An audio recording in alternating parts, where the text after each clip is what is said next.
भारत के एक दूर दराज इलाके में एक घना जंगल था। लोग उसे कालवन कहते थे। वहाँ की मिट्टी हमेशा गहरी काली रहती और सूरज की रोशनी पेड़ों की घनी शाखाओं से होकर भी जमीन पर कम ही पहुँच पाती।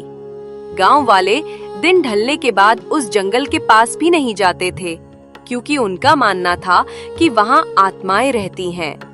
लेकिन जैसे हर रहस्य के पीछे सच छिपा होता है, वैसे ही इस जंगल में भी एक ऐसा अंधकार छिपा था जिसे जानना किसी की भी जान के लिए खतरा बन सकता था।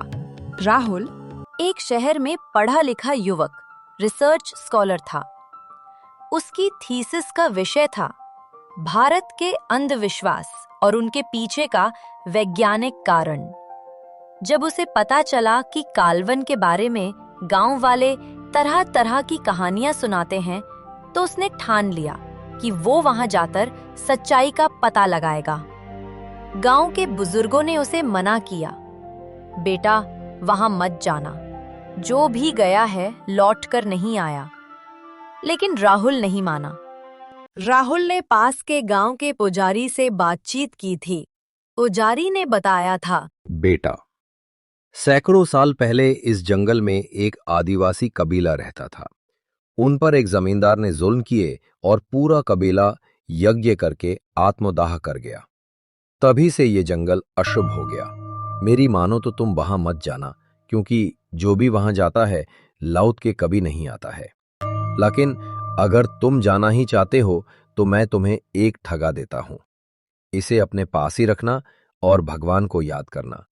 भगवान तुम्हारी रक्षा जरूर करेंगे। पर राहुल ने किसी की बात नहीं मानी। राहुल कैमरा, टॉर्च और नोटबुक लेकर जंगल के किनारे पहुंचा।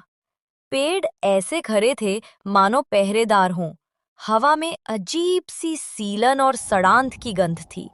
जंगल में कदम रखते ही उसे लगा जैसे किसी ने उसका पीछा करना शुरू कर दिया हो। पीछे देखा तो कोई नहीं था, लेकिन पत्तों की सरसराहट और टूटी टहनियों की आवाजें उसे बेचैन करने लगीं। तभी उसे दूर से बच्चों के रोने की आवाज आई। राहुल ने सोचा, इस समय जंगल में बच्चा कहाँ से? वो आवाज के पीछे चला।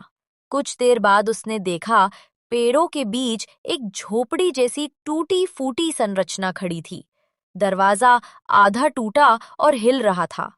अंदर से वही रोने की आवाज आ रही थी। अब तक राहुल को भी ये लग चुका था कि यहाँ कुछ तो गलत है। राहुल ने हिम्मत जुटाकर झोपड़ी का दरवाजा खोला।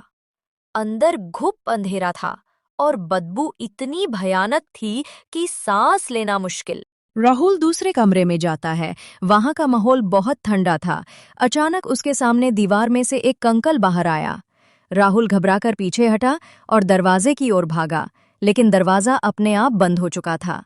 अचानक पीछे से वही आवाज आई, तू क्यों आया है हमारे जंगल में? राहुल ने पीछे देखा। एक औरत खड़ी थी, लंबे बिखरे बाल, लाल साड़ी और खून से सना चेहरा। उसकी आंखें अंगारों की तरह जल रही थीं।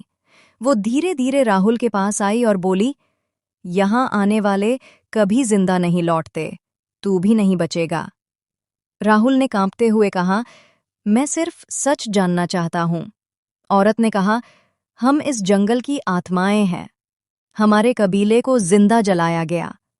हमने मरते समय इस जमीन को शाप दिया था कि यहाँ कोई शांति से नहीं रह पाएगा। जब तक हमारे खून का बदला नहीं लिया जाएगा, तब तक कोई भी यहाँ से जिंदा नहीं जा सकेगा। उसकी आवाज पूरे जंगल में गूंज उठी। राहुल किसी तरह से बाहर भागा, लेकिन जंगल अब बदल चुका था। रास्ते गायब थे, पेड़ घूम घूम कर उसके सामने आ रहे थे। पीछे से सैकड़ों आत्माएं चीखती हुई उसकी ओर बढ़ रही थीं। उनके हाथों में खून से सने हथियार थे। सुबह जब गांव वाले जंगल के पास गए तो उन्हें राहुल का बैग मिला, लेकिन वो खुद कहीं नहीं था। गांव वाले डर से कांप उठे।